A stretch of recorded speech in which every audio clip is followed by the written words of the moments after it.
Olá meus queridos, olá minhas queridas, tudo bem com vocês? Pessoal, nessa aula de hoje nós vamos falar de uma matéria muito importante do estudo do equilíbrio químico chamado deslocamento de equilíbrio químico. Nas aulas anteriores nós vimos que quando um sistema está em equilíbrio, as concentrações de reagentes e produtos dentro desse sistema permanecem constantes. Mas aí vem uma pergunta: será que é possível aplicar alguma força ou algum fator que provoque deslocamento nesse equilíbrio? E a resposta é sim. E para entender essa matéria, gente, nós partimos de um princípio de um cientista chamado Le Chatelier, que nós chamamos de princípio de Le Chatelier. O que Le Chatelier ele afirma, pessoal? Que quando é aplicada uma força ou um fator num sistema que está em equilíbrio, o próprio sistema se desloca no sentido de amenizar essa força. Trocando em miúdos, o que estamos querendo dizer? Que quando é aplicada uma força, o próprio sistema ou ele vai para o lado direito ou para o lado esquerdo desse equilíbrio para amenizar os efeitos dessa força que foi aplicada. E aí a pergunta que vocês poderiam fazer: professor, quais são esses fatores, essas forças que podem ser aplicadas no sentido de provocar deslocamento no equilíbrio? Esses fatores são aumento ou diminuição na concentração dos reagentes, aumento ou diminuição na concentração dos produtos, aumento ou diminuição da temperatura do sistema reacional, aumento ou diminuição da pressão dos gases envolvidos naquele sistema e adição de catalisador, que é importante a gente fazer um adendo no final, tudo bem? Nós vamos falar de um por um, pessoal, e eu quero que vocês utilizem a lógica para vocês entenderem esse conceito, tudo bem? Então, quando a gente fala de reagentes, eu peguei esse exemplo bem clássico, uma reação bem clássica da química, que é a reação de síntese da amônia, onde toda vez que nós citarmos as palavras reagentes, a gente vai pensar nas substâncias que estão à esquerda da seta, no caso, o N2 e o H2. E quando falarmos de produto, nós vamos considerar o que está à direita da seta, tudo bem? Então vamos imaginar o seguinte, pessoal, começando pelo primeiro fator. Vamos imaginar que nesse sistema em equilíbrio, nós vamos aumentar ou adicionar reagente. Quando eu falo adicionar reagente, pode ser tanto o N2 quanto o H2. Gente, utilizem um pouquinho a lógica. Se nós adicionarmos N2 ou H2, vocês concordam que eu vou ter excesso dessas substâncias? Excesso quer dizer que eu vou ter muito dessas substâncias do lado esquerdo da seta. Pelo fato de ter muito N2 ou H2 do lado esquerdo, eu vou ter que pegar esse excesso e deslocar para o lado direito, para compensar o excesso de substância que eu tenho no reagente. Isso significa que toda vez que aumentar a concentração de reagente do sistema, ele desloca para o outro lado no sentido de amenizar essa força. Então eu posso concluir que toda vez que aumentar a concentração dos reagentes, o equilíbrio desloca para a direita. Deslocando para a direita, pessoal, ele vai aumentar a concentração de produto, uma vez que a reação ela estará deslocada para aquele sentido, ok? Agora vamos imaginar o inverso. Vamos imaginar que eu vou retirar do sistema reagentes, ou seja, eu tiro do sistema N2 ou H2. Agora vai acontecer o efeito contrário. Como eu estou retirando N2 e H2, eu estou tendo perda dessas substâncias no sistema. Como eu estou tendo perda, eu tenho que deslocar no sentido de repor as substâncias que estão perdendo. Então isso quer dizer que se eu tirar reagentes, seja N2 ou H2, esse sistema desloca para a esquerda no sentido de repor as substâncias perdidas. Então, teve diminuição na concentração do reagente, o equilíbrio se desloca para a esquerda no sentido de repor a substância perdida. Então, diminuiu o reagente, desloca para a esquerda para repor o que perdeu. Primeira coisa que eu quero que você coloque em sua cabeça, queridos, é o seguinte: excesso de substância desloca para o outro lado para compensar esse excesso. Retirada de substância desloca no sentido da substância retirada para repor o que foi perdido. Esse raciocínio a gente pode considerar também para o produto, que nesse caso é o NH3. Vamos supor que eu aumente a concentração de produto, ou seja, nesse sistema é adicionado NH3, que é amônia. Se eu adicionar amônia, eu vou ter excesso de amônia. E por ter excesso de amônia, ele vai deslocar no sentido da esquerda para compensar esse excesso. Como eu vou ter muito produto, então ele vai deslocar para a esquerda no sentido de evitar esse excesso. Do mesmo modo que se eu retirar, ou seja, diminuir a concentração de produto, retirar amônia, eu vou ter perda de amônia. Isso significa que eu vou deslocar para o lado direito para repor a amônia que perdeu. Então, retirou a amônia, ele desloca para a direita no sentido de repor a amônia perdida. Então, diminuiu a concentração de produto, ele desloca para a direita. Tudo bem, pessoal? Então, esses 4 primeiros critérios, a gente deve partir da seguinte premissa. Tirou substância, desloca no sentido da substância que foi retirado para repor o que perdeu. Tem excesso daquela substância, desloca para o outro lado no sentido de tirar o excesso daquela substância. Tudo bem? Agora nós vamos falar do fator temperatura do sistema. No estudo da termoquímica, vocês já aprenderam que existem 2 tipos de reação. Existe processo exotérmico, que são aqueles que liberam calor, e processos endotérmicos, que são aqueles que absorvem calor, tudo bem? Uma coisa que tem que deixar muito bem entendido. Toda vez que você aumentar a temperatura do sistema, ou seja, o sistema está a 20 graus, ele é aumentado para 30. Toda vez que aumentar a temperatura do sistema, não importa qual lado seja, ele sempre vai se deslocar para o sentido endotérmico. Sempre para o sentido endotérmico.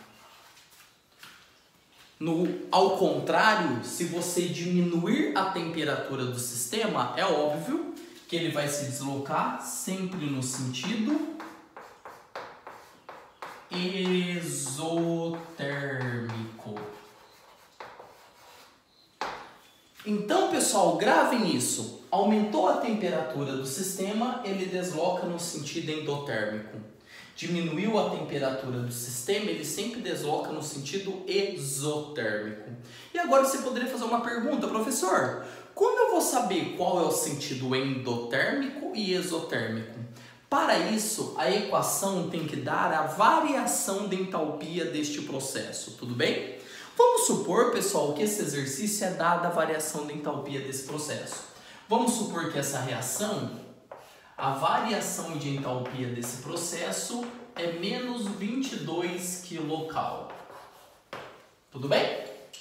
No estudo da termoquímica, esse sinal negativo nos diz que a reação é exotérmica. Toda vez que o ΔH é negativo, reação exotérmica. ΔH positivo, a reação é endotérmica. Mas aí vocês poderiam perguntar: professor, mas qual reação é exotérmica? A reação da direita ou a da esquerda? Presta bem atenção no que o professor vai falar. Toda vez que ele dá o valor do ΔH, esse valor está de acordo com a reação direta.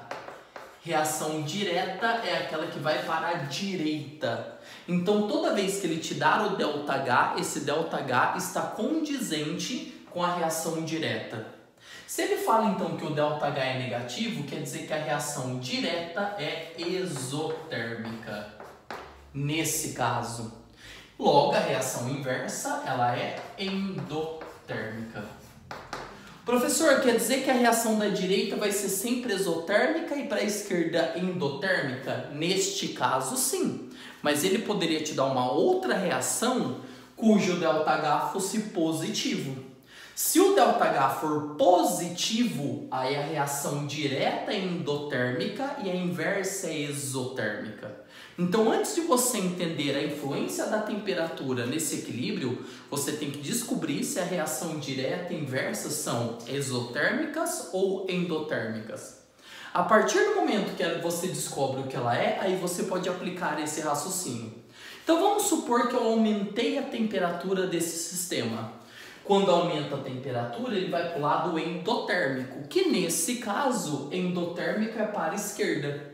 Então quer dizer que nessa reação, se você aumentar a temperatura, você desloca o equilíbrio para a esquerda, favorecendo o aumento da concentração de reagentes. Se você diminuir a temperatura, ele desloca no sentido exotérmico, que nesse caso exotérmico é para a direita, favorecendo o aumento da concentração dos produtos. Então, pessoal, falou em temperatura, olha o ΔH. ΔH negativo, direta exotérmica, inversa endotérmica. ΔH positivo, reação direta endotérmica e a inversa exotérmica. Aí, para então, você aplicar esse raciocínio. Tudo bem? Pessoal, o próximo fator que nós vamos falar é o fator pressão. E quando a gente fala de pressão, pessoal, a gente tem que ficar muito atento, porque o fator pressão ele está associado às substâncias gasosas presentes nesse sistema. Esse fator pressão ele está associado apenas aos gases, tudo bem? Nesse caso, todas as substâncias são gases. E para saber como a pressão influencia nesse sistema, pessoal, eu tenho que analisar o volume molar dos gases participantes. Professor, como eu analiso o volume molar? Pelo coeficiente do balanceamento. Tá vendo esses números aqui que balanceiam? Eu vou juntar todos os volumes gasosos dos reagentes e dos produtos. Então, por exemplo, o volume molar dos reagentes aqui, ó, está dando 4V. Porque aqui é 1 e aqui são 3. 1 mais 3, 4V. Esse V entenda como se fosse uma unidade de volume qualquer. Poderia ser 4 litros, 4 ml, são 4 unidades de volume. Do mesmo jeito que depois da seta eu tenho 2V, 2 unidades de volume. Perceba que de um lado eu tenho 4 volumes gasosos nos reagentes e aqui eu tenho 2 volumes gasosos no produto. Tudo bem, professor, mas como isso interfere no fator pressão? O fator pressão influencia da seguinte maneira. Toda vez, vou sair da tela aqui rapidinho, pessoal, só para vocês entenderem. Toda vez que você aumentar a pressão, ele desloca no sentido do menor volume molar. E se você diminuir a pressão do sistema, ele desloca no sentido do maior volume molar.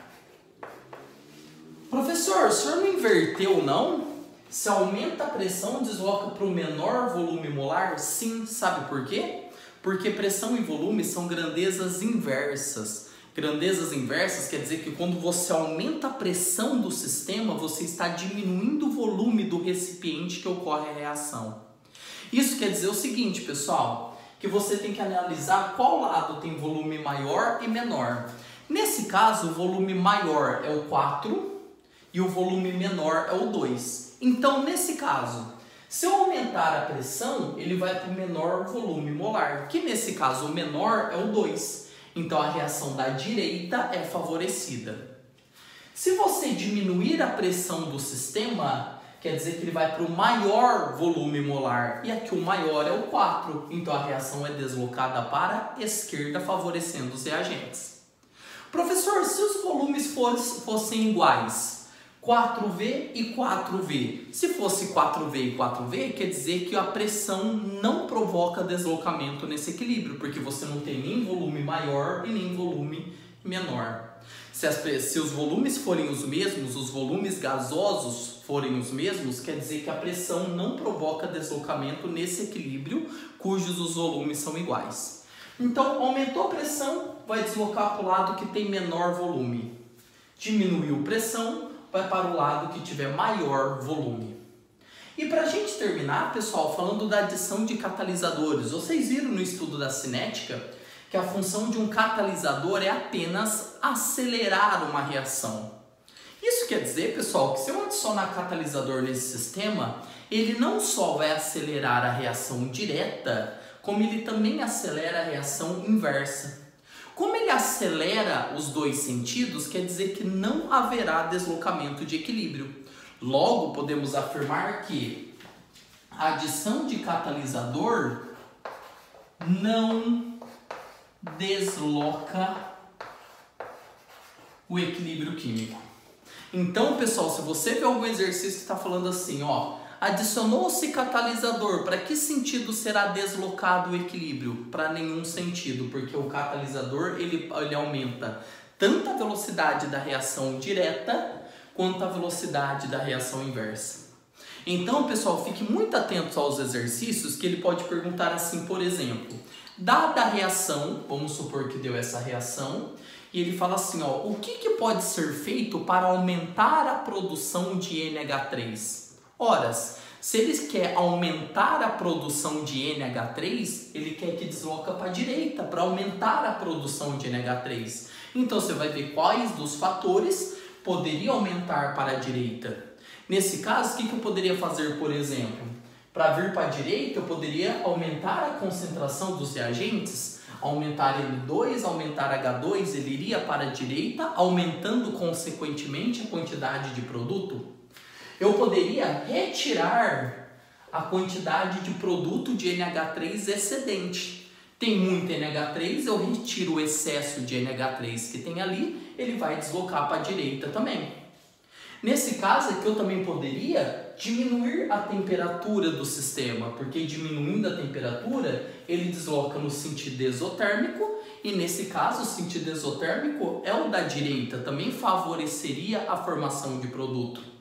E eu também poderia, nesse exemplo, aumentar a pressão do sistema, porque quando aumenta a pressão, ele vai para o menor volume molar e nesse caso o menor volume molar vai para a direita também.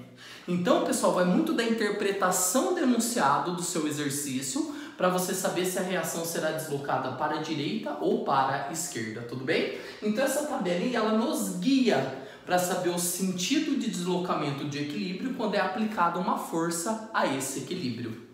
Tudo bem, pessoal? Então essa foi a nossa aula de deslocamento de equilíbrio químico. Espero ter ajudado vocês, ok? Fiquem com Deus e até a próxima!